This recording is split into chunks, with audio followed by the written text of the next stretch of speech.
نون league کی internal سیاست جو ہے وہ مذاکرات کو نقصان پہنچا رہی جو مریم نواز کا ایک گروپ ہے، اس کے ساتھ خواجہ آصف ہے، احسن اقبال ہیں، جاوید لطیف وغیرہ ہیں، یہ نقصان پہنچانے کے لیے اسحاق ڈار کو،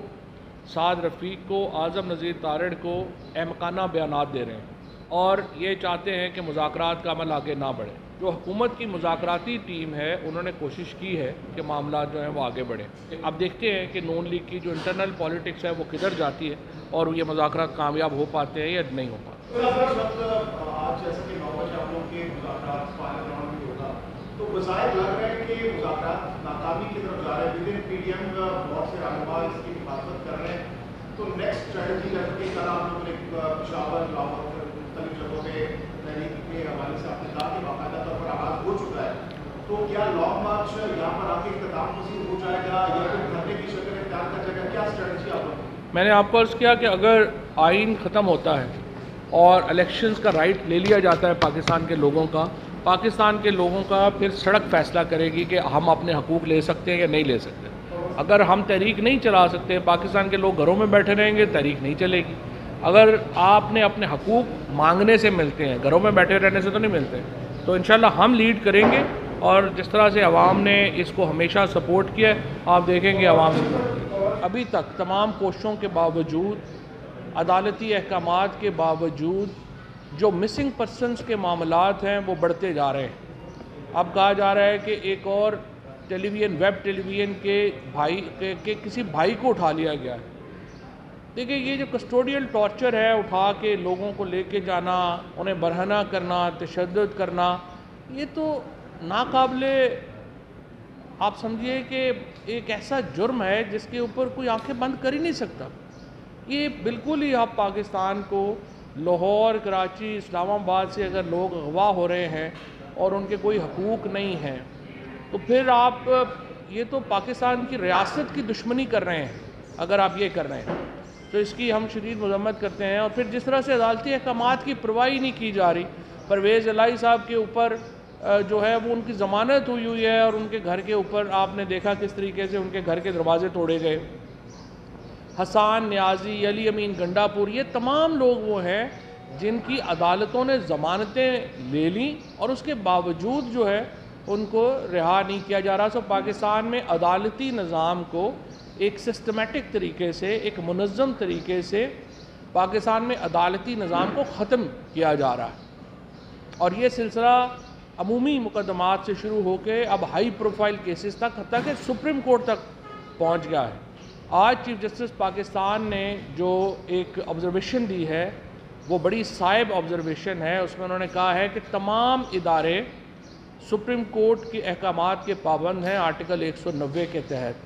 اور اسی طرح سے تمام جو عدالتیں ہیں ان کے احکامات جو ہیں اگر عمل نہیں ہوتا تو پھر تو آپ کا جوڈیشل ادارہ ختم ہو گیا۔ آج پرویز الہی صاحب کے کیس میں لاہور ہائی کورٹ نے توہین عدالت کا نوٹس جاری کیا ہے۔ میں ان سے درخواست کروں گا کہ اپنے فیصلے امپلیمنٹ بھی کرائیں۔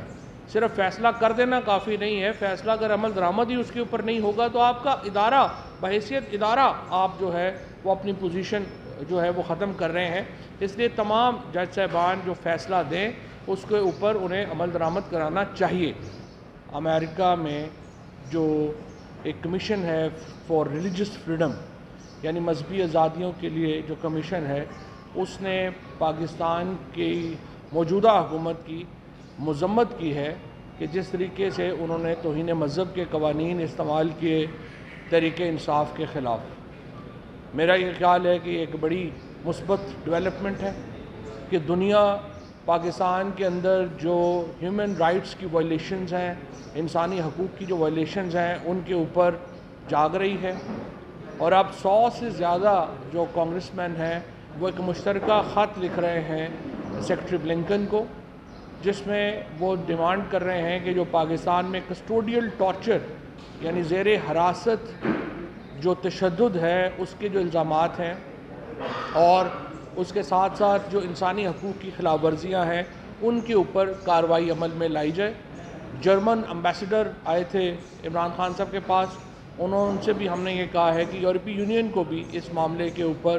انویسٹیگیشنز کرنی چاہیے، اور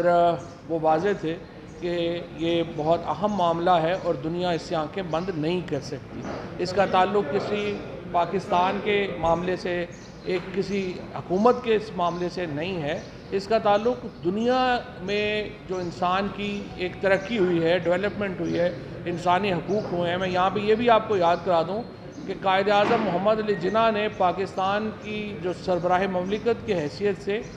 سب سے پہلے ایک ہی ٹریٹی جو تھی وہ سائن کی تھی، اور وہ international charter of human rights تھا.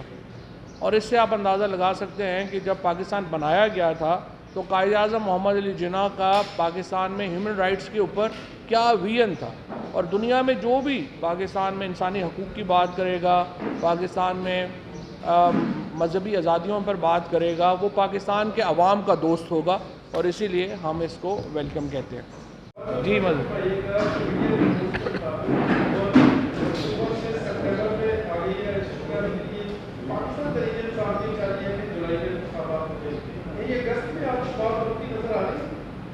سکتی ہے بات. اسی لیے میں نے آپ سے کہا کہ ابھی دیکھتے ہیں کہ نون لیگ کی جو انٹرنل پالیٹکس ہے وہ کس طرح سے پلے اپ کرے.